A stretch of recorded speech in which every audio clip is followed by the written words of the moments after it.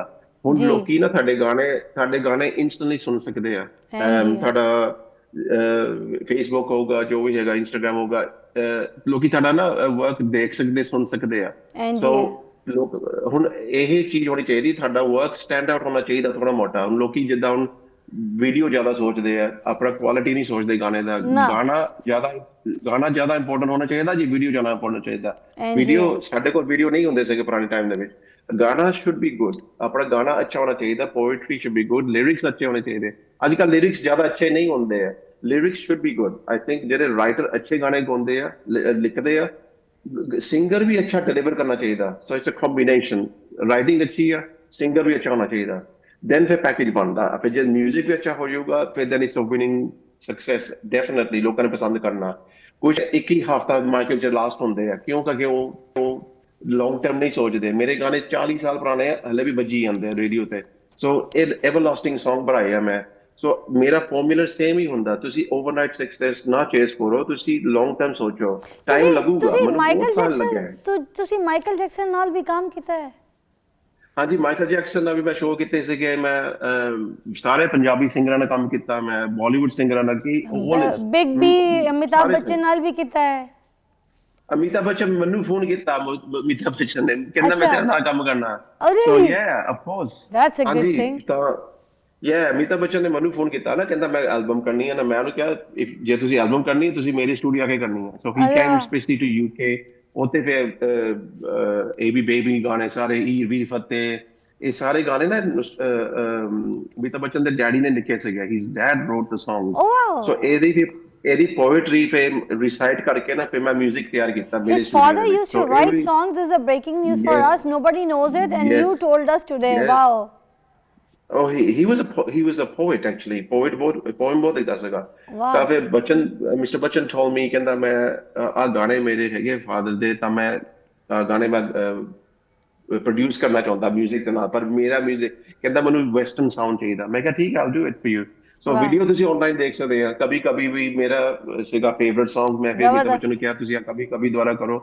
ਸਾਧਨਾ ਸਰਗਮ ਸੀਗੀ ਕੁੜੀ, ਉਹਦਾ ਵੌਇਸ ਮੈਂ ਯੂਜ਼ बड़ी ਕੀਤਾ ਗਾਣੇ ਦੇ प्यारी ਵਿੱਚ। साधना सरगम, क्या बात है जी। ਯੈਸ, ਤਾਂ ਉਹਦਾ ਫਿਰ ਵੀਡੀਓ ਵੀ ਬਹੁਤ ਅੱਛਾ ਬਣਿਆ ਸੀਗਾ। ਤਾਂ जी ਉਹਦੇ ਫਿਰ ਦੂਸਰੇ ਵੀਡੀਓ ਵੀ ਬਣਾਏ ਸੀਗੇ। ਤਾਂ ਅਮਿਤਾਭ ਬੱਚਨ ਦਾ ਰੈਕੋਰਡ ਕੰਪਨੀ ਇਹ ਤੋਂ ਸਟਾਰਟ ਹੋਇਆ ਸੀਗਾ।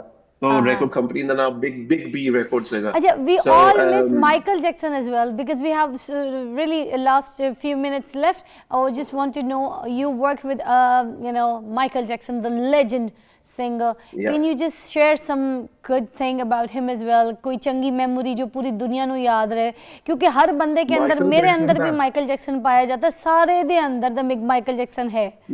ਮੈਂ ਤਾਂ ਮਾਈਕਲ ਜੈਕਸਨ ਦਾ ਨੰਬਰ 1 ਫੈਨ ਸੀਗਾ ਜਦ ਮੈਂ ਸਕੂਲ ਹੀ ਹੁੰਦਾ ਸੀਗਾ। So for me it was a privilege, it was a honour. Michael Jackson ਦਾ ਕਨਸਰਟ ਦੁਨੀਆ ਦੇ ਵਿੱਚ ਸਾਰੇ ਕੰਟਰੀਜ਼ 'ਚ ਹੋ ਰਿਹਾ ਸੀਗਾ। ਤਾਂ ਮੈਂ ਮੇਨ ਸਟ੍ਰੀਮ ਗੋਰਿਆਂ ਦੇ ਚਾਰਟ ਦੇ ਵਿੱਚ ਸੀਗਾ। ਸਾਡਾ ਗਾਣਾ ਨਾ ਮੇਨ ਸਟ੍ਰੀਮ ਸੀਗਾ ਇਸ ਵੇਲੇ। ਸੋ ਉਹ ਚਾਹੁੰਦੇ ਸੀਗੇ ਸਾਨੂੰ ਇੱਕ ਏਸ਼ੀਅਨ ਇੰਡੀਅਨ ਆਰਟਿਸਟ ਮਿਲ ਜਾਵੇ ਜਿਹੜਾ ਸਟੇਜ ਤੇ ਸਾਨੂੰ ਪਰਫਾਰਮ ਕਰ ਸਕਦਾ ਬੰਬੇ ਟੂਰ ਦੇ ਤੇ। ਸੋ वाह ਮਾਈਕਲ ਜੈਕਸਨ ਦੀ ਪੂਰੀ ਟੀਮ ਨੇ ਕਿਹਾ ਸੀਗਾ ਸਾਨੂੰ ਬੈਲੀ ਸਗੂ ਸਾਡੇ ਓਪਨਿੰਗ ਸ਼ੋਅ ਤੇ ਆਵੇ। ਸੋ आहा। ਅਸੀਂ ਫਿਰ ਲਾਈਵ ਤੇ ਸ਼ੋਅ ਤੇ ਗਾਣੇ ਗਾਏ, ਸਾਰੇ ਆ ਗਾਣੇ ਕੀਤੇ। ਸਾਈਡ ਤੇ ਮਾਈਕਲ ਜੈਕਸਨ ਖੜਾ ਸਟੇਜ ਤੇ ਨੱਚ ਰਿਹਾ ਸੀਗਾ। It was a very good experience. ਤਾਂ yeah it was good. Wow, Bali ji, it was wonderful talking to you. And ਤੁਸੀਂ ਐਡੇ ਵੱਡੇ ਸਟਾਰ ਹੋ, ਅਸੀਂ ਤਾਂ ਅਭੀ ਵੀ ਯਕੀਨ ਨਹੀਂ ਕਰ ਰਿਹਾ ਕਿ ਤੁਸੀਂ ਐਡਾ ਟਾਈਮ ਦਿੱਤਾ ਮੈਨੂੰ ਤੇ ਮੇਰੇ ਨਾਲ ਇਤਨੀ ਚੰਗੀ ਮੈਮੋਰੀਜ਼ ਤੁਸੀਂ ਸ਼ੇਅਰ ਕੀਤਾ। ਐਂਡ ਆਈ ਆਫਨਲੀ ਕਮ ਟੂ ਯੂਕੇ, ਮੇਰੇ ਮਹੀਨੇ 'ਚ 2 ਚੱਕਰ ਤੇ ਯੂਕੇ ਲੱਗਦੇ ਹੀ ਲੱਗਦੇ, क्योंकि सॉन्ग्स गाने होंदे ते जाना होता है तो वीडियो होती है, क्योंकि रिसेंटली आप स्टार्टेड मेरी ਜਿਹੜੀ जो लोग कंपनी है तो उत्थे होंदी है तो मैंने जाना पैंदा है। ਅਸੀਂ ਤੁਹਾਨੂੰ कांटेक्ट करना है ਤੇ ਤੁਹਾਨੂੰ ਨਾਲ ਮਿਲਣਾ है, ठीक है जी। ਤੁਸੀਂ ਮੈਨੂੰ टाइम भी देना है। ਇਹ ਚੰਗੀ गुफ्तगू ਦਾ ਤੁਹਾਨੂੰ मैं बहुत दुआवा पूरे पाकिस्तान की तरफ से दुआवा, अल्लाह ताला तानू बहुत इज्जत देवे, सेहत दे, खुशियाँ दे, घर बार दा सुकून दे, और इसी तरह तुसी चंगा काम ना साडे लिए करो बस। बहुत शुक्रिया। Thank you so much, Sabinu. Thank you so much for having me. Sabinu, मेरे वालों। बहुत शुक्रिया। सत श्री अकाल, सत श्री अकाल, सत श्री अकाल, सत श्री अकाल। Wow, what a personality with us, Bali Sagu Saab. I had a great conversation and no doubt इतने big star हैं, उन्होंने हमें टाइम दे दिया, हमसे इतनी बात की, कितनी पर्सनल्स हमारे साथ बात शेयर की। अब हम चलते हैं ब्रेक की तरफ, और ब्रेक के लिए इन्हीं का बड़ा खूबसूरत सा गाना ये जो नुसरत अली खान साहब के साथ इन्होंने किया था, ठीक है।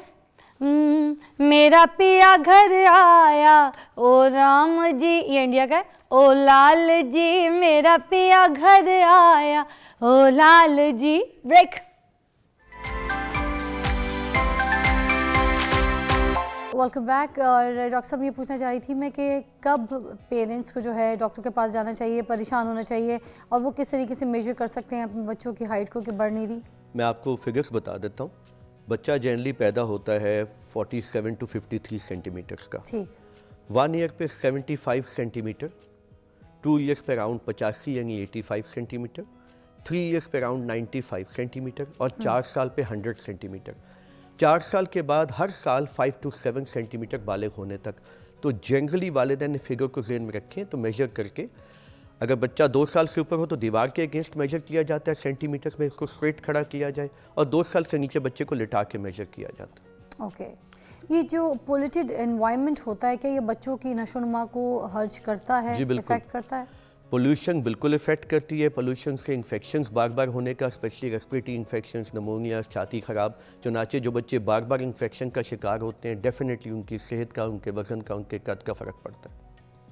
अच्छा, और ये जो मेंटल स्ट्रेस होती है या फिर घर का ख़राब होना, तो वो बच्चों की मेंटल स्ट्रेस, ये तो इन्वायरमेंट मैटर करती है। बच्चा हर वक्त स्ट्रेस में रहेगा तो उसके वो हार्मोन्स एक्टिव रहेंगे जो स्ट्रेस वाले हैं, और वो उसकी ग्रोथ को उतना अच्छा होने नहीं देंगे। हैप्पी बच्चे के जो हार्मोन्स होते हैं वो डेफिनेटली उसको ज़्यादा अच्छा ग्रो करते हैं।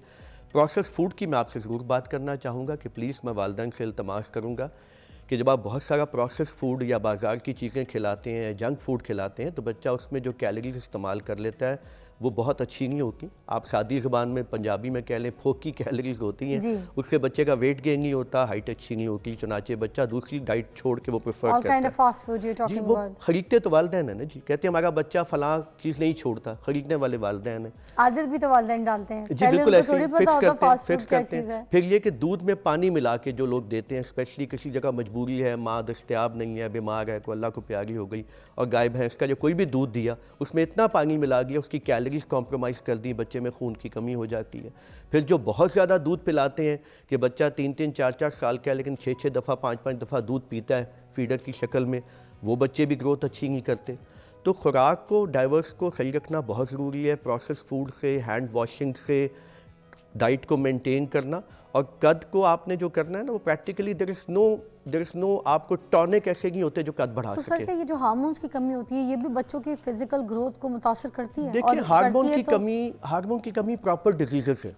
ग्रोथ हार्मोन डेफिशिएंसी है, ड्वार्फिज्म है, छोटे कद के लोग माशरे में हम देखते हैं, वो एक अलग कहानी है, वो अलग चीज़ें डेफिनेटली। वो ट्रीटेबल है वैसे? वो ट्रीटेबल बिल्कुल, ग्रोथ हार्मोन दस्तयाब है, आप टाइम पे डायग्नोज करते हैं, टाइम पे ट्रीट करते हैं, बच्चों के कद पूरे होते हैं, वो दैट्स नॉट एन इशू। हमें इशू आता है जहाँ प्रॉपर आप स्टंटिंग अपने बच्चों की खुद ही, अब आप इसको फोकस कर लें। पॉइंट 1 एडोलेसेंट हेल्थ, जवान बच्चा, वहाँ से हम अपनी फोकस करते हैं। पाकिस्तान की पूरी स्ट्रैटेजी है इसके ऊपर, एडोलेसेंट ग्रोथ के ऊपर। प्रेग्नेंट मदर की फोकस करना, थ्रू आउट उसका अल्ट्रासाउंड हो, बच्चा मेजर होता रहे ताकि इन टाइम पता चले बच्चा छोटा है कि माँ की डाइट बेहतर की जाए, माँ के माइक्रो न्यूट्रिएंट्स पूरे रखे जाएँ। डिलीवरी के बाद मदर फीड होना, 6 महीने के बाद खुराक ऐड करना, और कोशिश करना कि अब देखें ना, एक बच्चा जो 2 साल, 2.5 साल, 3 साल का होता है उसको दिन में एक मुनासिब मिकदार को 20% कैलोरीज आपको डेली से चाहिए होती है। जब आप 4-4, 5-5 दफ़ा उसको फीडर से दूध पिलाते हैं तो आप 70-80% कैलोरीज दूध से पूरी करते हैं, चुनाचे बच्चा डाइवर्स खुराक पे आता ही नहीं। सर ये जो कोई ख़ास एज होती है, अगर उसमें बच्चों की फ़िज़िकल ग्रोथ रुकना वो रुक जाए तो फिर क्या ख़तरनाक हो जाती है? देखिए, ग्रोथ रुकती नहीं होती, स्लो डाउन कर जाती। आप जब एक बच्चे के बढ़ने की स्पीड है ना, 1 साल तक बच्चा रफली 10 kg का हो तो 2 kg पर ईयर है, 2 साल पे आप 12 किलो रख लीजिए, 3 साल पे 14 किलो रख लीजिए, 4 साल पे 16, 5 साल पे 18। अब एक बच्चा 2 kg पर ईयर की बजाय 1.5 kg या 1 kg पर ईयर ग्रो करेगा तो डेफिनेटली वो 5 साल पे जाके कहीं पीछे रह जाएगा। तो ये आपकी डाइटरी हैबिट्स, आपका इन्वायरमेंट, बच्चे को एक्सरसाइज एक्टिविटी, आजकल स्क्रीन टाइम हमें बहुत बॉदर किया हुआ है कि बच्चों को लोग लेके बाहर कम निकलते हैं और उसको एक्सरसाइज एक्टिविटी पे कम निकालते हैं, जिससे कुछ बच्चे मोटे हो रहे हैं, ओबीस, उनके भी हार्मोन डिस्टर्ब हो रहे हैं। जी बिल्कुल, उनके हार्मोन, उनके भी हाइट के इश्यूज आ रहे हैं। और कुछ बच्चे कम खुराक खाना और सारा वक्त मोबाइल पे बिजी रहना, इन चीज़ों पे फोकस करना। जैसे आपने एक तो ये बताया कि फिजिकल एक्टिविटीज़ नहीं है, घर पे बिठा दिया है, मोबाइल टाइम ज़्यादा हो गया। पेरेंट्स को कोई ऐसा मैसेज ज़रूर दे दीजिए जिससे उनको पता चल जाए कि उनके बच्चों की हाइट वो किस तरह से बढ़ा सकते हैं। आपको दोबारा भी इन्वाइट करेंगे, ये टॉपिक क्योंकि बड़ा है। देखिए, हाइट को बढ़ाने का बेसिक्स वही है। मैं सिर्फ एक रिक्वेस्ट करूंगा, अगर आपका बच्चा खाता नहीं है, कोई बाजार की चीज़, सब्ज़ी, फल इस्तेमाल नहीं करता, उसको लेके जाइए मार्केट में, वो तमाम चीज़ें उसके हाथ से परचेजिंग में उसको शामिल कीजिए। ये रिसर्च है कि जो बच्चे इन चीज़ों में खुद प्रोसेस का हिस्सा बनते हैं उनकी एक्सेप्टेंस ज़्यादा होती है एज़ कम्पेयर टू जिसके सामने बादशाह सलामत के सामने यूं करके खाना ला के रखा, मोबाइल सामने रखा, उसको खाने पे लगाने की कोशिश की। जो बच्चा आपके साथ जाता है, एक चीज़ को ख़रीदता है, हर चीज़ की लुक एंड फील होती है, लुक एंड फील होती है, उसकी ऑरा होती है, स्मेल होती है। वो किचन में देखता है माँ ने काटा, उसने देखा माँ ने बनाया, फिर वो चीज़ सामने आई, उसकी एक्सेप्टेंस लेवल बेहतर। बहुत अच्छी टिप दी है, बहुत अच्छी टिप दी है। Thank you so much doctor साहब, आपके टाइम का शुक्रिया, आपने बड़ी सी एक समय गाइड किया। टॉपिक जो है मुझे बहुत ये लगा कि इम्पोर्टेंट भी है और थोड़ा सा बड़ा भी है। एक बार आपको और बुलाना पड़ेगा, आप प्लीज़ मधु होइएगा अपने अब जितनी भी ऑडियंस है उनके लिए। और नाज़रीन, इसी तरह हमारा प्रोग्राम देखते रहिए, हम आपके साथ ही हैं। आपको मिलते हैं ब्रेक के बाद।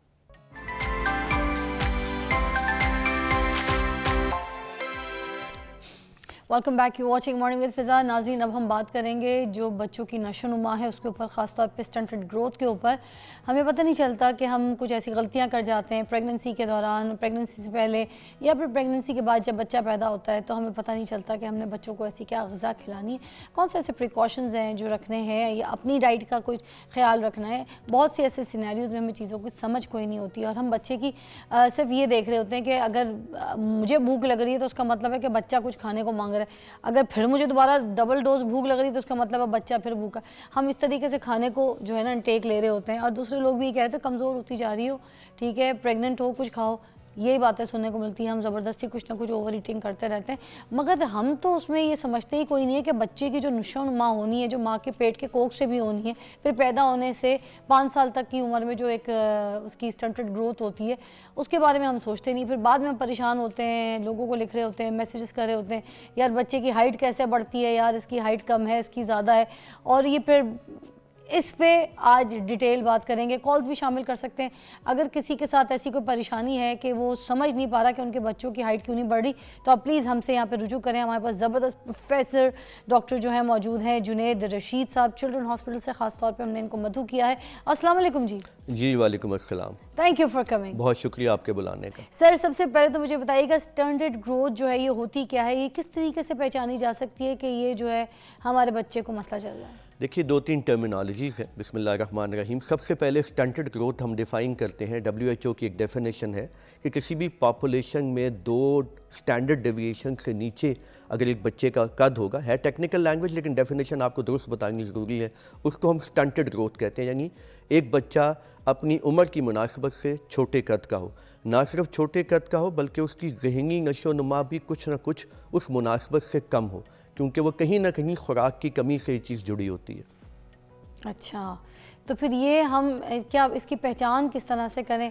बच्चे की जो मेंटल हेल्थ होती है और जो फिज़िकल हेल्थ है वो हमें ही समझ आ नहीं रहा होता कि जो हाइट रुक गई है, हम कहते हैं ना कि 20 साल तक चांस है बढ़ती रहेगी, यही बात करते हैं लोग, तो ये हमें कैसे पता चलेगा कि रुकी हुई जो देखिए, स्टैंडर्ड मैं आपको बताता हूँ। बेसिकली ना एक एडोलेसेंट हेल्थ है, एक सेहतमंद जवान बच्चा और बच्ची, देन वहाँ से एक प्रेगनेंसी का सिलसिला स्टार्ट होता है, मैटरनल हेल्थ है कि माँ जब प्रेग्नेंट होती है तो उसको किन खुराकों की इंपॉर्टेंस है, मसलन आप प्रेगनेंसी के दौरान माँ की डाइट अच्छी रखते हैं, vitamin D, zinc, iodine, iron, calcium, folic acid, इनकी खुराकों पे आप फोकस करते हैं जिनसे माँ की नशोनुमा या बच्चे की नशोनुमा माँ के पेट में अच्छी होती तो है। इसका मतलब है प्रेगनेंसी से पहले से ये शुरू कर देना चाहिए। जी बिल्कुल। मोस्टली तो जिंक लोग खा रहे हैं, मगर आपने और भी चीज़ें ऐड की हैं, ये सारी भी बता दें दोबारा। देखिए, मैं दोबारा आपको दोहराता हूँ कि आयोडीन बहुत इंपॉर्टेंट है, ओके, कैल्शियम बहुत इंपॉर्टेंट है हड्डियों ठीक। की ग्रोथ के लिए, विटामिन डी बहुत इंपॉर्टेंट है, जो ना लिया जाए कैल्शियम हजम नहीं होता। अच्छा, देन जिंक बहुत इंपॉर्टेंट है, फॉलिक एसिड बहुत इंपॉर्टेंट है बहुत सारे बर्थ डिफेक्ट्स को रोकने के लिए। प्रोटीन डाइट इंपॉर्टेंट है जो आपको दालों में मिलती है, लेग्यूम्स में, आपको एनिमल प्रोटीन में जिस तरह गोश्त में या अंडे में मिल सकती है। तो माँ की खुराक से बच्चे की नशोनुमा का डायरेक्ट ताल्लुक है। फिर विटामिन ऑब्वियसली सप्लीमेंट होते हैं, क्योंकि अगर एक बच्चा माँ के जिस्म में छोटे कद का यानी 45 सेंटीमीटर से नीचे का पैदा हो तो उसका कद बाद में बढ़ाना बहुत आसान नहीं सर होता। एक सवाल मेरे जहन जी, में प्लीज़। घूम रहा है, मुझे लगता है मुझे पूछना चाहिए क्योंकि काफ़ी जगह ये अलमिया है और समझ भी नहीं आता इसकी ये मिथ है सही है। अब सवाल मेरा बड़ा गौर से सुनिएगा कि एक मुर्गी है और एक मुर्गा है, उनके मेल से, ठीक है, एक जो अंडा बनता है वो होता है देसी अंडा, ठीक है, जिसमें बड़ी ज़्यादा प्रोटीन्स वाक़िर मिक़दार में जो है वो पाई जाती हैं, ठीक है। अगर अब जो अंडे हम लोग खा रहे होते हैं सफ़ेदी वाले सफ़ेद अंडे, वो अंडा ये होता है कि भाई उसको प्रेशर इंजेक्शन का लगाया जाता है कि उसको जो है डिलीवरी पेन हो और उसके बाद वो अंडा पैदा होता है, ठीक है, और वो उनको उस डेज़ में पैदा होता है जो डेज़ एक डिफरेंट डेज़ होते हैं। तो वो वाला अंडा जो है वो जो हम खा रहे हैं उसमें क्या प्रोटीन्स हमें मिलेगा, उसमें क्या नशोनुमा मिलेगा, क्या वो हम खा सकते हैं? Is that the same protein अगर हम कंपेयर करें वो देसी प्रोटीन के साथ? देखिए, डेफिनेटली डिफरेंस तो है देसी अंडे का और ये जो हम दूसरा अंडा इस्तेमाल करते हैं, लेकिन ये अंडा भी ठीक है, इसकी इंग्रेडिएंट्स भी मुनासिब होते क्योंकि हैं। सबसे ज़्यादा तो प्रेगनेंसी और उससे पहले अंडा और बच्चा पैदा हो जाता है उसको भी अंडे पे डाल देते, कच्चे अंडे की नहीं, जल्दियाँ आप- खिला रहे हैं आप- हम। वो एक तो ये अलग चीज़ खिलाएं है। फिर नहीं हम? नहीं, देखिए प्लीज़, मैं 1 बाय 1 बात करता हूँ ना। हमने कहा एक बच्चा अच्छे वजन का पैदा होना चाहिए, पहली बात। 2500 ग्राम, 2.5 किलो से ऊपर का बच्चा अच्छे वजन का बच्चा गिना जाता है, कम से कम 2.5 किलो। ठीक है। इससे नीचे हम उसको कहते हैं लो बर्थ वेट। अब अगर 1 in 5 बच्चे पाकिस्तान में लो बर्थ वेट पैदा होंगे तो means every 5th child can have a possibility कि वो अच्छी ग्रोथ उतनी अच्छी शायद ना कर सके। पाकिस्तान का स्टंटिंग करीबन 40% है। 2019 के डाटा के मुताबिक 40% बच्चे पाकिस्तान में छोटे कद के रह जाने का अंदेशा है। फिर उसका जो सबसे इम्पॉर्टेंट चीज़ है मदर फीड।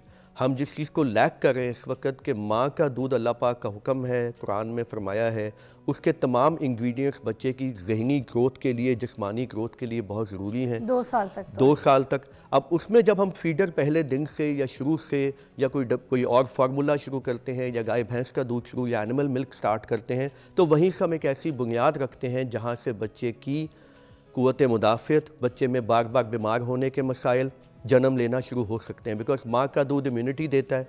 माँ का दूध इतना ज़बरदस्त ब्रेन डेवलप करता है कि बच्चों का IQ कितने फ़ीसद आम बच्चों से ज़्यादा होता है जो बच्चे मदर फीड पे होते हैं। ठीक। फिर 6 माह तक जब माँ का दूध आप एक्सक्लूसिव पिलाते हैं, कोई और चीज़ नहीं, बिकॉज भूख, प्यास, प्रोटीन, कार्बोहाइड्रेट हर चीज़ पूरी दस्तयाब है अल्लाह के निज़ाम के तहत। 6 महीने पे आप खुराक ऐड करते हैं। खुराक का ताल्लुक इसमें 2-3 चीज़ें होती हैं। फूड डाइवर्सिटी, कितना डाइवर्स फूड हम दे रहे हैं। मील फ्रीक्वेंसी, दिन में कितनी बार देना चाहिए। मील क्वांटिटी, उसको कितनी मिकदार में देना चाहिए। एंड मील टाइप के प्यूरी फॉर्म में देना है या उसको फिंगर फूड जिसको कद्दूकश हम कहते हैं उस तरह करके देना है। इसका एक स्टैंडर्ड एक मेथड है कि आप बच्चे को मुख्तलिफ फूड के ग्रुप्स हैं, पाकिस्तान की प्रॉपर डाइटरी गाइडलाइंस हैं, वो एक पूरा बुकलेट छपा हुआ है, PDF पे मौजूद है। नेशनल जो है डाइटरी गाइडलाइंस 2018 का छपा हुआ है, उसमें खुराक की सारी तफासिल मौजूद हैं कि 6 ग्रुप्स हैं खुराक के। जनरली अनाज है, गंदम, चावल, मकई, जौ। फिर उसके बाद सब्ज़ियां हैं, फल हैं। फिर प्रोटीन्स हैं, एनिमल प्रोटीन्स जो गोश्त, अंडा, मछली, और प्लांट प्रोटीन्स जो दालें वगैरह, चने वगैरह। फिर घी है, फिर लाइक दूध से बनी चीज़ें हैं, मक्खन, पनीर, देसी घी वगैरह। इनमें से बहुत सारी चीज़ें आम घरों में जहाँ खालिस दूध हो वहाँ देसी घी भी दस्तयाब हो सकता है, पनीर भी दस्तयाब हो ऐसे है। सकता है। अनफॉर्चुनेटली जब बच्चा शुरू से ही डब्बे के दूध पे या फार्मूला पे या किसी और दूध पे आता है तो कंपैरेटिवली इम्यूनिटी कम रहती है। ठीक है। हर दूध के अपने फ़ायदे हैं, मैं किसी दूध को गलत नहीं कहूँगा, मगर लेकिन आप जो बात बता रहे हैं कि मदर माँ का फीड दूध प्रायोरिटी is है। better to feed। अच्छा, हम एक ब्रेक लेंगे, ब्रेक के बाद वापस आएंगे तो आपसे पूछेंगे कि ये जो हाइट है ये हम किस तरह से मेजर कर सकते हैं बच्चे की, और हमें किस वक्त डॉक्टर के पास जाना चाहिए। Take a break.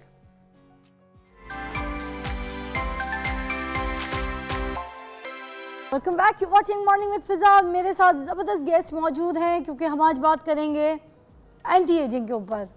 और anti ageing is very important. Why? Because आज से तो मैं अगर देखूं बहुत पहले जाएं तो जो एजिंग थी वो 40 साल के बाद भी शुरू नहीं होती थी। 45, 46 के बाद थोड़ी बहुत स्किन अपना इलास्टिक ड्रॉप करती थी और खालिस ग़िज़ाएँ होती थी, अच्छा कोलेजन होता था फेस वगैरह पे, फेस टाइट होता था, देसी नुस्खे टोटके इस्तेमाल किए जाते थे, लोग बड़ा घरेलू चीज़ों पे बिलीव करते थे, अच्छी ग़िज़ा पे बिलीव करते थे लगाने और खाने में। मगर अब जो दुनिया है वो ना ही तो खालिस चीज़ें खाती है ना अपना ख्याल रखती है। डाइटिंग कर के लड़कियों ने छोटी छोटी उम्र में अपनी एजिंग जो है स्टार्ट करवा दी है। मैं तो कहती हूँ 20 साल की उम्र की लड़की देखती हूँ तो उसके गहरे गड्ढे वाले लाफ लाइन शुरू हो जाते हैं, लिप्स के ड्रूप हो जाते हैं, side corners. Why? It's all the ageing. आँख के नीचे उसके डार्क सर्कल्स के साथ साथ उसको रिंकल्स नमूदार होना शुरू हो जाते हैं, रात की जाग से, टेंशन से, परेशानियों से, या डीप कम लाइट में पढ़ाई करने से। मगर जो भी है, जो भी प्रोसेस है, एजिंग तो स्टार्ट हो जाती है। अब इसको कैसे हल करना है, कैसे ठीक करना है, इसके लिए हमारे पास ज़बरदस्त नैयर आपा जो है, जो किसी तारुफ के मोहताज नहीं, हमारे साथ मौजूद हैं। और लड़कियों, आज तुम लोगों को पता चलेगा कि घर बैठ के एंटी एजिंग जो है चीज़ें कैसे बना सकते हैं, कैसे लगा सकते हैं और कैसे अपनी एज को रोक सकते हैं। So let's start. अस्सलाम वालेकुम। वालेकुम अस्सलाम फिजा। कैसी तबीयत है आपकी? अल्हम्दुलिल्लाह, बहुत थैंक यू फॉर शुक्र कमिंग। अच्छा, बहुत टाइम के बाद आज आप हमारे पास ऐसे सोलो आके बैठी हैं। हाँ है जी, ना जी? बिल्कुल ऐसे ही मैंने है, ये कहा कि आज आपको सिर्फ सोलो सुनेंगे, आपके सारे जो एजिंग वाले नुस्खे हैं वो आप हमें बताती जाएंगी, ठीक है हाँ ना? जी, बिल्कुल, चलिए जी, सबसे इंशाल्लाह। पहले तो हम ये शुरू करते हैं कि आज के दौर में हमेशा अगर कोई जवान लगना चाहता है तो वो कैसे लग सकता है? हाँ जी, यंग रहने के लिए सबसे पहले तो जो है ना, अपने आप को इंटरनली आपने पॉजिटिव रखना है। असल चीज़ ये है, किसी ने छोटी बात कह दी, मैंने देखा है कि बच्चियाँ जो है वो जलती कुड़ती रहती हैं, उसने ये कह दिया, उसके लिए नेगेटिव थॉट्स जब आपके दिमाग में आती है तो फिर उस पर आपके फेस के एक्सप्रेशंस, माथे पे बाल और गुस्से वाले एक्सप्रेशंस, तो वो आपके फेस के ऊपर वो लाइन जो एक एज के बाद आनी है, वो आपकी कम एज के अंदर आपके इस बिहेवियर की वजह से फिक्स होना शुरू हो जाती हैं। और जब ये वाली जो लाइंस आपके फेस के ऊपर आ जाती हैं ना, इसको फिर वो सर्जरीज वगैरह के साथ तो जो है वो रिमूव किया जा सकता है, अदरवाइज़ ये फिक्स हो जाती हैं। तो इसलिए कोशिश करें कि थोड़ा सा जो है वो पॉजिटिव रहें, अच्छी चीज़ों को जो है वो पिक करें, अपना जो इन्वायरमेंट है वो अच्छा रखें, थोड़ा सा जो क्वालिटी टाइम है वो अपने लिए निकाल लें। हम लोग जो है ना वो इतने ज़्यादा जो है वो बिज़ी हो चुके हुए हैं कि बस काम काम काम, और अगर थोड़ा सा फारिग भी होते हैं तो वो फिर हम मोबाइल में बिज़ी रहते हैं, हम अपने आप को टाइम नहीं देते। तो कोशिश करें ज़्यादा नहीं, आधा 1 घंटा आप यहाँ फ्रेश एयर में चले जाएं, आप वॉक करें, फैमिली में बैठे हंसें खेलें। उससे ये होगा कि आप जो है वो जब अंदर से फ्रेश होगे तो आपके चेहरे के ऊपर लाजमी फ्रेशनेस आएगी। बेशक। तो नंबर ये 1। हाँ जी। नंबर 2, उसमें फिर ये होता है कि आजकल जो मोस्टली मैंने देखा है, घरों के अंदर बच्चों छोटे बच्चे जो हैं वो फ्रूट्स वेजिस से भागते हैं। उन्हें कोई घर में सब्ज़ी पकी हुई है तो मैं इतनी हैरान हो रही होती हूँ कि कोई सब्ज़ी नहीं खानी, फल पड़े हुए हैं, गल सड़ रहे हैं, बच्चों ने फल नहीं खाने। तो इन चीज़ों की जो है वो आदत लाजमी, फ्रेश जो है वो आपके फ्रूट्स और वेजीज़, क्योंकि वो तमाम उसके अंदर मिनरल्स हैं, वाइटामिन्स हैं, वो तमाम एसेंशियल जो है वो न्यूट्रिएंट्स हैं जो आपकी बॉडी को इंटरनली हेल्दी होने के लिए चाहिए। अंदर से आपकी बॉडी हेल्दी होगी। आप देखें कि चाइनीज़ लोगों को देखें, वो 70 साल 80 साल में भी ये उनकी स्किन शीशे की तरह चमक रही होती है और बिल्कुल फिट हैं। तो हमारे यहाँ पे ये है कि हम नेचर से जो है वो बहुत ज़्यादा दूर हो गए हुए हैं। हमने अपना जो लाइफस्टाइल है ना, वो हम लोगों ने अपना बहुत पुअर कर लिया हुआ है। तो अब एंटी एजिंग के लिए कोई ऐसी टिप्स ज़रूर बता दीजिए, जो गाढ़ी खड्डी लाइंस होती हैं, रिंकल्स होते हैं, उससे कैसे बचा जा सकता है, कैसे महफूज रह सकते हैं? हाँ जी, जैसे अब ये देखें, हम आने वाली सर्दियाँ हैं, क्योंकि गर्मियों के अंदर कोई भी आप ऑयली चीज़ें इनटेक नहीं कर सकते, क्योंकि ऑलरेडी गर्मी की वजह से जो है वो आपकी स्किन ऑयली, वेदर ऑयली। और ये जैसे ही ये देखें सर्दियों का मौसम स्टार्ट होता है, सर्दियाँ आप देखें अब 3 से 4 माह रहती हैं, तो सर्दी का मौसम स्टार्ट होते साथ ही हमारे जो फ्रूट्स हैं, जिसके अंदर आप देखें कि गाजर जो है वो बहुत ज़्यादा आ जाती है, खुबानी है, आड़ू है, ये वो वाले फ्रूट्स हैं कि जो एंटी एजिंग के लिए इनके अंदर रिच विटामिन ए है। विटामिन ए आपको पता है beauty vitamin A, E, vitamin beauty सी, ये cosmetics में डलती तमाम, है। हाँ जी, ये तमाम वो विटामिन्स हैं कि आप कोई भी अच्छी आप सीरम देख लें, आप कोई भी जो है वो ब्यूटी क्रीम्स देख लें, उसके अंदर ये इंग्रेडिएंट्स ऐड होते हैं। तो जब वो लगाने में इतने बेनिफिशियल हैं, और पता नहीं उनमें होते भी हैं कि नहीं होते, बहुत कम प्रोडक्ट हैं कि जिनके अंदर ऑर्गेनिक ये चीज़ें ऐड होती हैं। तो जो ये चीज़ें लगाने में इतनी इफ़ेक्टिव है फ़िज़ा, तो खाने में कितनी ज़्यादा जो है वो इफ़ेक्टिव होंगी। सही। अब ये देखें, जो लोग बचना चाह रहे हैं, जैसे 30+ ख़वातीन हैं, वो चाह रही हैं कि उनके ऊपर एजिंग जल्दी ना आए, बुढ़ापा जल्दी ना आए, उनकी स्किन ख़राब ना हो, झुर्रियाँ ना आए, जोड़ों में दर्दें ना हो, ठीक है। तो उसके लिए सबसे बेहतरीन है कि गाजर आपके पास मौजूद है, और बहुत सस्ती जब आती है तो बहुत सस्ती जो है वो गाजर होती, 3-4 माह रहती है, ठीक है। तो उसके लिए जो है वो गाजर का जूस, उसके अंदर आप जो है वो एक लेमन स्क्वीज़ करें तो आप 1 गिलास वो ले सकते हैं। गाजर का जूस नहीं पी रहे हैं आप, तो आप सैलड के तौर पे आप गाजर काटें, मूली काटें, उसके ऊपर थोड़ा सा आप जो है वो लेमन डालें, हल्की सी काली मिर्च और नमक डाल के, इतने मज़े का लगता है वो। आप प्लेट भर के जो है वो खाना खाने से पहले अगर आप खा लेते हैं तो आपको वो तमाम विटामिन्स और मिनरल्स जो है वो मिल जाते हैं कि जो एजिंग के प्रोसेस को रोकने के लिए बेहतरीन है, और वेट लॉस के लिए भी जो है वो देखें बेहतरीन है। इसके बाद आ जाते हैं कि फेस के ऊपर लगाने के लिए, क्योंकि मेन चीज़ें ये होती हैं कि आप छोड़ दें खाने को, हम मुंह पे क्या लगाएं। हमने इतनी महंगी क्रीम लगा ली, कोई रिज़ल्ट नहीं आया, आई जोन पे डार्क सर्कल्स आ रहे हैं, रिंकल्स आ रही हैं, उसके लिए आप देखें 5000+ पे जाती हैं ये क्रीम्स, और इतनी इफ़ेक्टिव नहीं होती, रेगुलर यूज़ करनी पड़ती हैं।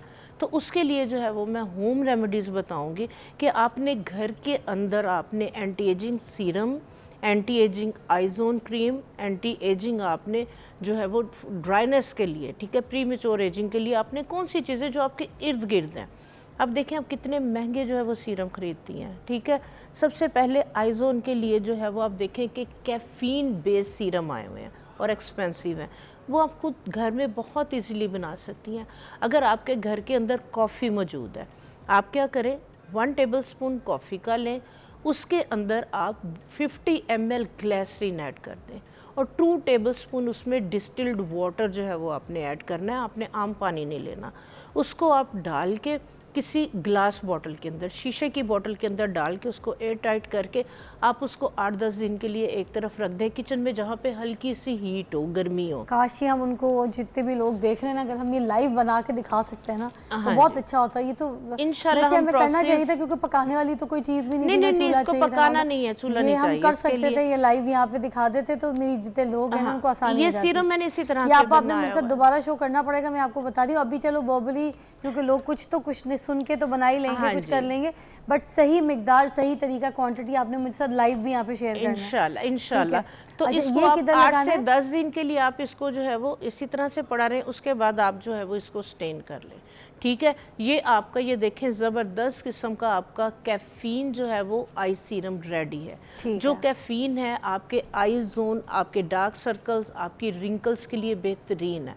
इसी के अंदर अगर आप 3 से 4 जो है वो कैप्सूल विटामिन ई के ऐड कर लेंगे, अमेजिंग इसके जो है वो रिज़ल्ट होंगे। ठीक है। तो ये आपका कैफ़ीन सीरम जो है वो घर में बहुत इजीली, इसके ऊपर हार्डली आपके 100 रुपया भी नहीं लगना, और आपका ये देखिए तकरीबन 100 ml आपका सीरम जो है ये रेडी हो जाएगा। ठीक है। इसी तरह से जो है वो वाइटनिंग के लिए लोगों के सर्दियों के अंदर टैनिंग आ जाती है बहुत ज़्यादा, उसके बाद जो है वो स्किन ड्राई होने की वजह से इचिंग हो रही होती है, ख़ारिश हो रही होती है, तो उस पे जो है वो कोई भी आप पेट्रोलियम जेली लगा लेते हैं, कोई भी ऑयली क्रीम लगा लेते हैं, मुंह आप फेस वॉश करते हैं, दोबारा से वो ड्राइनेस वहीं पे होती है।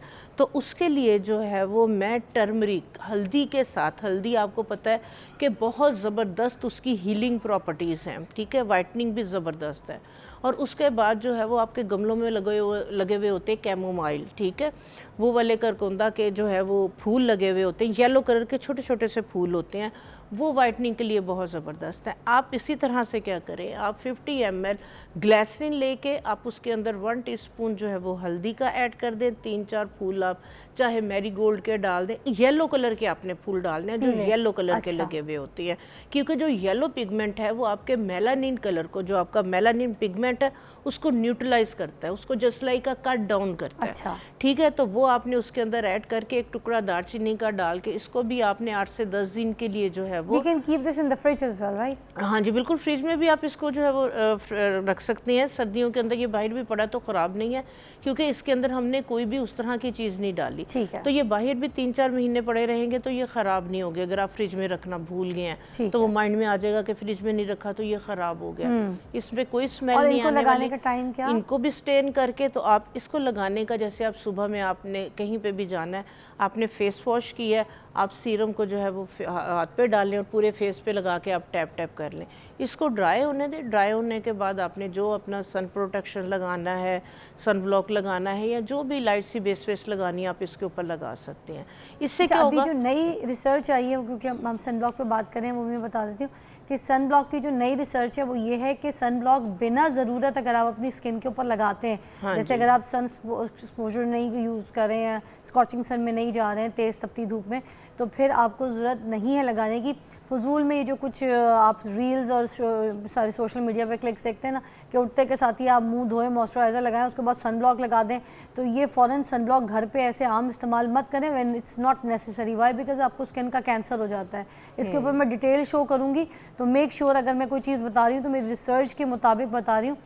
सन ब्लॉक का एक्सेस इस्तेमाल फजूल में रोज़ सुबह उठते के साथ ही नहीं करना है। वो आपकी स्किन को कैंसर स्किन बना देगा, उसके कैंसर के स्किन सेल्स खोल देगा। ठीक है, तो आपने एहतियात करनी है। Only where it's necessary, only then you can use it. Okay, हाँ जी बिल्कुल श्योर, अच्छी बात है। ये चीज़ें जो है वो ये नई लाजमी, रिसर्च थी, क्योंकि देखिए टेक्निक बच्चियों ने आजकल जो है ना वाकई ये काम पकड़ा हुआ है कि उठते साथ सबसे और आपको पहले पता है कितना महंगा आता है सन ब्लॉक? महंगा भी कोई आम तो आता है है, भी हाँ नहीं, जी। कितना महंगा आता है। अब हर कोई लिख के दे देता है, और क्लॉथ 5-5 आपके हो हज़ार के, जाते हैं। 3-3 हज़ार के सन ब्लॉक मिल रहे हैं बाजार में। जी। इतनी सी वो ट्यूबें होती हैं, 2 दिन तो चलते। भाई तो जो जब जरूरत है उसको तब लगाना है, घर में रोज़ नहीं लगाना। लगाने की जरूरत थोड़ी नहीं धूप, है। नरम धूप, छाव धूप, उसमें जरूरत नहीं होती घर की हाँ। धूप के अंदर। इसके बाद जो है वो बहुत मेन चीज़ आ जाती है फिज़ा, फेस वॉश, कि आपने जो है वो सर्दियों के अंदर चेहरा आपने किस तरह से वॉश करना है। आम जो ये आप साबुन है, बना के लाई हैं? हाँ जी, ये ऑर्गेनिक सोप, क्योंकि आपको पता है मेरा अपना तो हर्बल का ये है। एक सोप तो हमें बनाना सिखा ही दें। हाँ जी, इंशाल्लाह इंशाल्लाह।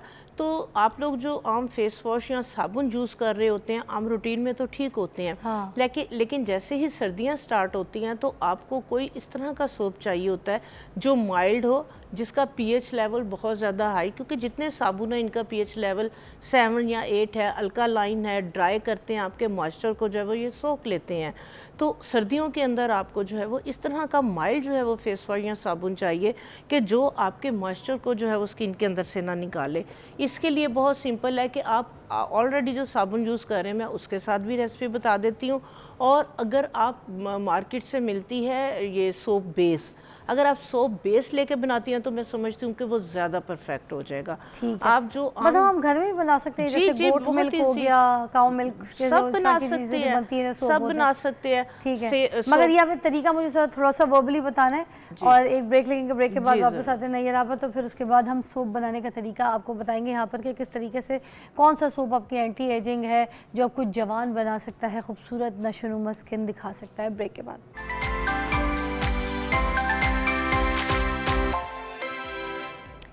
Welcome back, you watching morning with Fiza. और नाजरीन, हम एंटी एजिंग के ऊपर बात कर रहे हैं। आज आपकी कॉल्स भी शामिल करेंगे, मगर कुछ इंपॉर्टेंट हम नुस्खे देख रहे थे, इस वजह से हमने कहा कि आपकी कॉल्स रिसीव ना करें। आप कॉल कर सकते हैं अगर किसी को एजिंग का बहुत ज़्यादा प्रॉब्लम है, बहुत से आप डॉक्टर्स को दिखा सकते हैं, और उसके बावजूद आपका कोई काम नहीं चल रहा, तो घरेलू नुस्खा is the best thing, the totkas is the best to use and to become young. तो हमारे पास से नैयर आपा है, वो बता रही थी कि सोप किस तरह से बनाना है, एंटी एजिंग सोप। जी जी बिल्कुल, जिस तरह से सर्दियों के अंदर मैंने बताया कि जो हार्श सोप हैं ये भी आपकी स्किन पे ड्राइनेस जो है वो लेके आते हैं। उसके लिए जो है वो आप क्या करें, जो आप आम साबुन जो है वो यूज़ कर रहे हैं, आप उस साबुन को लें, उसको आप कश कर लें, उसको कश करके आप एक नॉन स्टिक फ्राई पैन में डालें। जस्ट लाइक 100 ग्राम छोटी वाली अगर टिकिया है साबुन की, आधा कप आप उसके अंदर दूध डाल लें या पानी डाल लें। ठीक है, तो दूध कौन सा, डब्बे का भी चलेगा? दूध हाँ डब्बे का डालें, क्योंकि आजकल तो जो है वो मोस्टली अगर घर में खालिस दूध है तो वो सबसे, गॉट मिल्क है तो वो सबसे बेहतर है। ठीक है, हाँ जी, तो वो डाल के जब साबुन सारा मेल्ट हो जाए, चम्मच के साथ चलाते जाना है ताकि फ्राई पैन के नीचे ना लगे। जब सारा साबुन मेल्ट हो जाए और थोड़ा सा जो है वो छोड़ने लगे, जैसे हम हलवा बनाते हैं ना तो साइड छोड़ने लगे, फ्राई पैन को आप नीचे उतार लें। उसके अंदर आपने जो है वो 1 टेबलस्पून ग्लिसरीन का डालें। 1 टेबलस्पून आप जो है वो उसके अंदर आपके पास अगर ऑलिव ऑयल मौजूद है या आलमंड ऑयल मौजूद है 1 टेबलस्पून वो उसके अंदर डालें, 3 से 4 उसके अंदर जो है वो आप विटामिन ई के जो है वो कैप्सूल डाल लें, और उसके बाद इसको वापस जो है वो शापर बिछा के किसी भी ढक्कन के अंदर, कोई गोल सा जो है वो ढक्कन ले के किसी भी डिब्बे का, तो शापर बिछा के आप ये सारी पेस्ट उसके अंदर डाल के चम्मच के साथ थोड़ा सा उसको प्रेस करें। साबुन को आप थोड़ी देर के लिए छोड़ दें, 10 से 15 मिनट के अंदर अंदर वो वापस अपनी जो है वो साबुन वाली हार्ड फॉर्म में आ जाएगा। अच्छा, तो ये वाला सोप जो है वो आप जो है वो अपने जिनकी बहुत ज़्यादा ड्राइनेस है, ड्राई स्किन है, और ड्राइनेस के साथ अगर टैनिंग है, तो इसी के अंदर आप इसी साबुन में ½ टीस्पून आप हल्दी, ½ टीस्पून आप जो खुश्क लेमन है उसका जो है वो छिलकों का पाउडर, और ½ टीस्पून इसमें गुलाब की पत्तियों का पाउडर, ये अगर आप डाल देंगे, ये आपका बहुत ज़बरदस्त वाइटनिंग, एक जो आपका जस्ट लाइक एक्सफोलिएटिंग जो है वो आपका सोप जो है वो बन जाएगा। ये ना सिर्फ मॉइस्चराइज करेगा, ये आपकी टैनिंग को रिमूव करेगा और आपकी स्किन के ऊपर एक ग्लो और एक ब्राइटनेस जो है वो लेके आएगा। ठीक। तो ये वाला साबुन, और ब्राइटनिंग अगर सोप बनाना हो थोड़ा सा साथ, क्योंकि एंटी एजिंग के साथ साथ लोगों को ये भी होता है ना कि फेस थोड़ा सा फ्रेश लगे, खूबसूरत लगे, look young with fresh, it's a dream for every girl. बिल्कुल बिल्कुल। कुछ लोगों की ऑयली स्किन भी होती है, कुछ लोगों की ड्राई स्किन भी होती है। हमने ड्राई का बता दिया, ऑयली स्किन का भी बता दिया। हाँ जी, अगर जिन लोगों की ऑयली स्किन है तो डेफिनेटली कि उन लोगों को साबुन के अंदर या फेस पे लगाने के लिए ऑयल्स को अवॉइड करना है, तो उनके लिए जो है वो सबसे बेहतरीन है विटामिन सी का जो है वो एक सोप जो है वो फार्मूला बताती हूँ, उसको जो है वो बना के रख ले। उसके लिए ये है कि आप साबुन को जो है वो कश करें। आपने क्या करना है, थोड़े से नीम के पत्ते लेके उसको ग्राइंड करके उसके पानी के अंदर साबुन को मेल्ट करें आप। अच्छा। क्योंकि जो नीम है वो आपको पता है ऑयली स्किन के लिए, एक्नी, एंटीबैक्टीरियल के लिए ज़बरदस्त है। उसी के अंदर चंद आप पुदीने की जो है वो पत्तियां डाल दें ताकि कूलिंग इफेक्ट दे। 1 या 2 लौंग पीस के उसका पाउडर, यानी कि साबुन जब आपका मेल्ट हो गया, फ्राई पैन को छोड़ने लगा, आप नीचे उतार के 2 या 3 लौंग का जो है उसमें आप पाउडर डाल दें, थोड़ी सी जो है वो पुदीने की पत्तियां, और थोड़ा सा उसके अंदर आप lemon juice, just like 1 lemon का जूस डाल के आप मिक्स करके उस साबुन को दोबारा से जमा लें, और इसी के अंदर आप थोड़ी सी हल्दी भी लाजमी ऐड करें।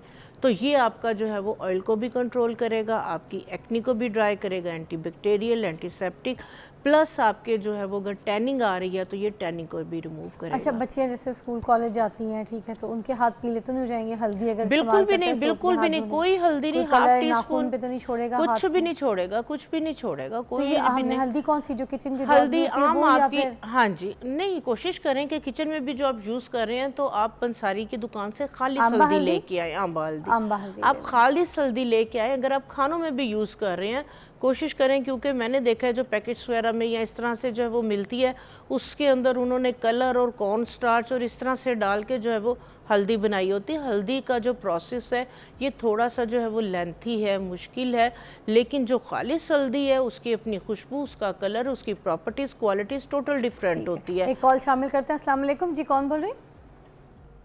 अस्सलाम वालेकुम। वालेकुम लुबना जी। जी जी लुबना जी, क्या कहेंगी, कैसी तबीयत है? जी मैं, अल्लाह का शुक्र है। मैंने नैयर आपा से पूछना है कि मेरे ना आगे से हेयर फॉल हो रहे हैं, फ्रंट वाली साइड से बाल बहुत ज़्यादा ना ख़त्म हो रहे हैं, तो मैंने एक इनसे पूछना है कि आप मुझे अपना अगर एड्रेस बता दें, या मुझे पता नहीं चल रहा कि मेरे पास वो यूट्यूब वगैरह नहीं है, मैं कैसे आपसे कॉन्टेक्ट कर सकती? आप अपने नंबर अगर बताना चाहती हैं तो बता दें लाइव। हाँ जी, कोई मसला नहीं, जितने भी लोग हैं, आपका कोई इंस्टा का पेज है वो बता दें। जी बिल्कुल, नैयर ज़िक्रिया के नाम से मेरा टिकटॉक पेज भी है, स्पेलिंग मेरा बता दें, नैयर फेसबुक ज़िक्रिया भी का है, पूरी। NAYYERZIKRIA, ठीक है। इससे मेरा जो है वो फेसबुक आईडी भी है, मेरा टिकटॉक भी है, वहाँ पे मैसेज आपको करेंगे और आपके नंबर चीज़ें सब लिखी हुई हैं। सर चलें, ग्रेट, फिर कांटेक्ट कर लीजिएगा। एक और कॉल है साथ हम शामिल करते हैं। अस्सलाम वालेकुम जी, नसरीन जंग से। अस्सलाम वालेकुम। वालेकुम सलाम, आप ठीक हो? ठीक ठाक, मजे में। नसरीन, क्या कहोगी, क्या मसला चल रहा है? जी, वो मैंने अपने चेहरे के बारे में बात करनी थी। हाँ बोलो, क्या मसला हुआ है चेहरे पे? क्या बेटा? वो छाइयाँ सी है, क्रीम यूज करती हूँ तो फिलहाल तो फर्क पड़ जाता है, फिर जब क्रीम हो जाती है ना खत्म, फिर वही छाइयाँ नुमाया होने लगती है। अच्छा, छाइयाँ जो है ना वैसे धूप में जाने से भी बनती है, मेरे कोई छाइयाँ वाइयाँ छाइयाँ कुछ भी नहीं थी। अभी मैं भी बाहर मुल्क से घूम कर आई हूँ धूपों में, तो वहाँ पे मेरी छाइयाँ बन गई हैं। अब ये छाइयाँ मुझे लगता है इतनी जल्दी नहीं जाती, मुझे भी टाइम लग गया, क्रीम फ्रीम लगा रही हूँ, सब कुछ कर रही हूँ, मगर हमारे पास नैयरा आपा है तो अब ये टोटके बता देती हैं आपको, ठीक है हाँ जी, छाइयों के लिए कोई ऐसा टोटका हाँ जो जी, बहुत कारआमद और ठीक हो जाए। हाँ जी, इंशाल्लाह ताला।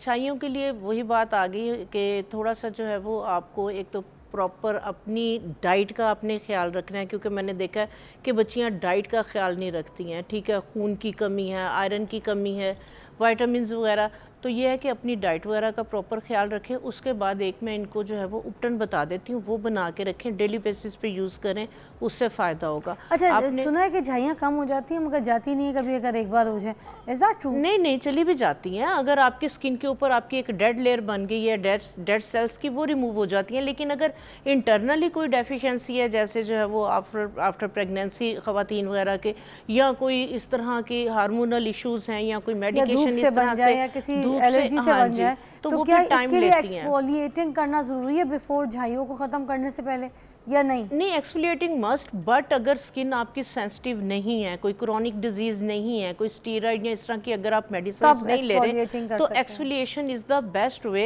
क्योंकि वो सारी एक डेड सेल्स एक जगह इकट्ठे होना शुरू हो जाते हैं, तो वो कई दफ़ा लग रहा होता है टैनिंग है या छाइयाँ।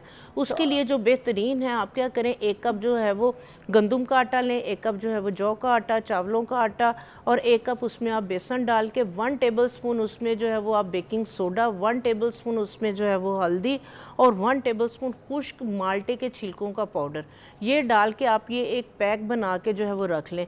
नाइट में क्या करना है, 1 टेबलस्पून ये वाला उपटन लेना है, दही के अंदर मिक्स करना है, इसको फेस पे लगा के 10 मिनट के लिए छोड़ दें। उसके बाद मसाज करते हुए चेहरे को वॉश कर दें, और दूध के अंदर 1 चुटकी हल्दी की और थोड़े से लेमन ड्रॉप ये डाल के बाद में इस मिल्क को पूरे फेस के ऊपर लगा लें। ज़बरदस्त जी। तो अच्छा, एक और कॉल शामिल करेंगे, रील सेव कर लीजिएगा, ये आपको मिल जाएगा नुस्खा यहाँ से। क्या कौन है?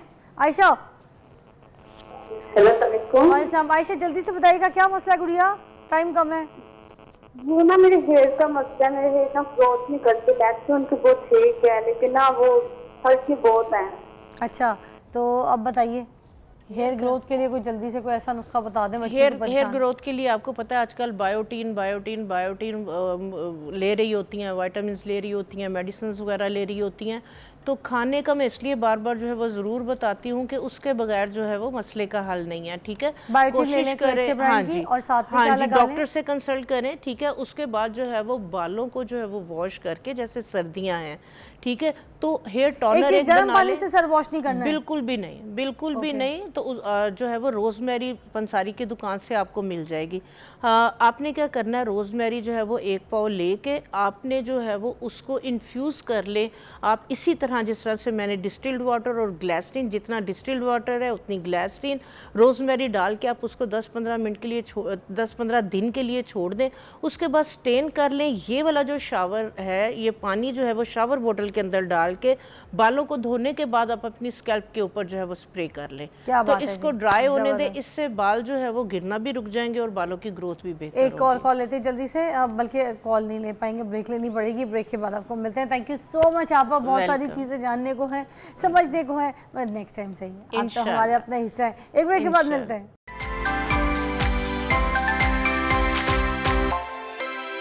Welcome back to watching morning with Fiza. नाज़रीन, अभी हम बात करेंगे डॉक्टर निगत ताहिरा से, जो ऑक्यूपेंचर करती हैं, और ये इस तरीके से ऑक्यूपेंचर करती हैं कि जो लोग इनसे करवाते हैं, तो इनका हाथ बड़ा सॉफ्ट है, बड़ा मुझे कहती हूँ कि बरकत वाला हाथ है, शिफा है। ऑल्दो मैंने भी लास्ट टाइम जब इनको बुलाया था तो अपने ऊपर भी ऑक्यूपेंचर ट्राई किया था। अगर आपको कोई ऐसी प्रॉब्लम होती है, कुछ होती है, तो वो किस तरीके से होता है ऑक्यूपेंचर, कोई मेंटल डिसऑर्डर हो रहा है, डिप्रेशन का शिकार हो रहे हैं आप, कोई ट्रॉमा है किसी किस्म का, और कोई भी साइकी, आपको एंजाइटी या डिप्रेशन, किसी भी किस्म की कोई ऐसी इश्यूज़ का आप शिकार हैं, तो आप ऑक्यूपेंचर करा सकते हैं। हमने आज यहाँ पर डॉक्टर ताहिरा को आपके लिए बुलाया। कॉल्स भी कर सकते हैं, पूछ सकते हैं कहाँ होता है, किधर होता है, कैसे होता है, किस एज में होता है, किस वक्त ज़रूरी है, और इससे कौन कौन से इलाज जो है वो किए जा सकते हैं। ऑक्यूपेंचर को पूरी बॉडी में इस्तेमाल किया जा सकता है, मगर इसकी सारी डिटेल जानेंगे डॉक्टर ताहिरा से। अस्सलाम वालेकुम डॉक्टर ताहिरा, कैसी हैं? वालेकुम अस्सलाम, अल्हम्दुलिल्लाह। Good to see you after a long time, है ना जी। अच्छा जी, निगत जी, मुझे ये बताइएगा कि हम ये ऑक्यूपेंचर जो है किन किन बीमारियों के ख़िलाफ़ जो है इसको इस्तेमाल कर सकते हैं और कब कैसे? जी, बेशुमार बीमारियां जिसमें हम बेशक एक्यूपंक्चर को कर सकते हैं। सबसे पहले तो anxiety, depression, stress, insomnia, even के IBS, OCDs, और इसके अलावा अगर पेन में आ जाएं तो सर्वाइकल इश्यूज़ हो जाएं, चाहे मिग्रेन हो जाए आपका, चाहे बैक एक हो जाए, जॉइंट पेन हो जाए, शोल्डर इशू हो जाए। उसके अलावा डाइजेस्टिव इश्यूज़ में आ जाएं तो IBS आजकल बहुत कॉमन है। उसमें जितने भी आपके गट के इश्यूज़ हैं उन सबको रिजॉल्व करता है एक्यूपंक्चर। और नर्वस डिसऑर्डर्स जिस तरह से ट्राइजेमिनल न्यूरल्जिया, उसमें बेहतरीन रिज़ल्ट है। बेल्स पैल्सी में बहुत अच्छा रोल है। लेकिन आज हमारा टॉपिक जो है वो स्ट्रेस, एंजाइटी और डिप्रेशन है, तो हम उसी पे ज़्यादा बात करेंगे। तो स्ट्रेस आमतौर पे हर इंसान को लाइफ में होता है। एक नेचुरल आपका एक रिएक्शन है, ज़्यादा एक काम कर रहा हो, नेचुरल बॉडी इमोशन है। अपने ऊपर से ज़्यादा लोड ले जी। ले, जितना लोड जी, वो जी, बर्दाश्त बिल्कुल, तब जी, भी बिल्कुल। एंजाइटी, डिप्रेशन जी, चीज़ें लोगों बिल्कुल। के साथ शुरू हो जाती, नींद पूरी ना हो जी, बिल्कुल, तो भी जी, डॉक्टर साहब बिल्कुल। डिप्रेशन शुरू हो बेशक, जाती है। बेशक। तो फिर अब इसकी मगर इलाज जो है वो पूछने से पहले ब्रेकिंग न्यूज़ है, we should go take a break.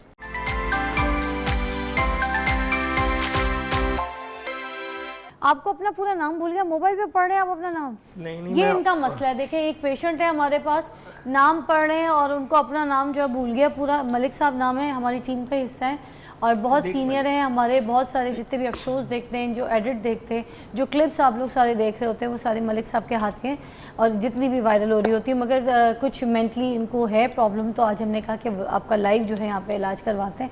तो कुछ भूल जाते हैं, कभी कुछ रखे भूल जाते हैं, अपना सरनेम भूल जाते हैं, किस गली जाना भूल जाते हैं, किस घर जाना है, बेल बजाना भूल जाते हैं, अपने घर की पड़ोसियों के बजा कर आते हैं, बच्चे खींच के लाते हैं, अब्बू ये अम्मी का घर है, हमारा घर है। तो इस वजह से हमने आज इनका यहाँ पे इलाज करना है। और ये जुगत थी, ये मजाक था, सॉरी। मैंने कहा मेरी कोई मुझे रील नहीं मिलनी, कभी कभी मांगनी पड़ती है, मुझे देना नहीं है ये भी एक रील बनेगी। इसलिए मैंने आपसे सॉरी कह दिया, ठीक है। मेरे बड़े प्यारे। अच्छा जी, मुझे बताइएगा कि अगर डिप्रेशन, टेंशन, एंजाइटी बहुत ज़्यादा सर पे चढ़ी हुई है, ठीक है, अब इसका इलाज जो आप करती हैं एक्यूपंक्चर में, वो किस तरह से करेंगी? ये पेशेंट आपके पास मौजूद है, आप अगर दिखा सकती हैं लाइव तो बहुत अच्छा हो जाएगा। जी ठीक है, बिल्कुल। अच्छा जी, एक्यूपंक्चर जो हम स्ट्रेस और डिप्रेशन के लिए करते हैं, ऑब्वियसली सबसे पहले जब हमारे पास पेशेंट आएगा उसको हमने डीप ब्रीदिंग करवानी है, काम करेंगे उसको। केस टेकिंग तो ऑब्वियसली उसकी पहले हो जाती है कि क्या उसके इश्यूज़ हैं, सारे डिस्कस करने के बाद उसको जब हम ट्रीटमेंट देते हैं तो डीप ब्रीदिंग करवाते हैं। और हमारे पास बड़े स्पेसिफिक पॉइंट्स हैं, बड़े ज़बरदस्त रिज़ल्ट हैं उनके, जो कि आपके अंदर जो केमिकल इम्बैलेंस जो हुआ होता है उसको स्टेबलाइज़ करता है। अदरवाइज़ स्ट्रेस को अगर देखा जाए वो एक नॉर्मल सा नेचुरल एक रिस्पॉन्स है। हर इंसान जो भी एक नॉर्मल इंसान है वो स्ट्रेस फेस करता ही करता है डेली रूटीन में। आप ये साथ बताते रहिएगा, अपनी चीज़ें निकालने किधर है, क्योंकि टाइम कम है, 3 मिनट है हमारे पास सिर्फ लाइव, तो ये सब कुछ हो जाए। हाँ, तो आप तैयार हैं? आपको सुइयाँ बुकने वाली हैं। एक तो आपको ज़िंदगी ने सुइयाँ बुकोई हैं, ठीक है, हालात में आपने इतने तकलीफ़ें उठाई हैं, वो सुइयाँ थी। मगर मैं आपको नाज़रीन ये बता दूँ, ये वो नहीं है जो आप गुड़िया के ऊपर चुभोते हैं ना सुइयाँ, और उसके बाद कब्रिस्तानों में कब्र पे जाके दफना देते हैं, कब्र खोद के। ये वो सुइयाँ नहीं है, ये वो सुइयाँ भी नहीं है जो आपको गम, तकलीफ़, ज़िंदगी में दुख मिलते हैं, आपको टीस उठती है सीने में और सुइयाँ चुभती हैं। ये वो गम वाली, टीस वाली सुइयाँ भी नहीं है। ये वो सुइयाँ हैं जिससे आपका इलाज हो सकता है, गौर से सुनिएगा, जिससे आपकी ट्रीटमेंट हो सकती है।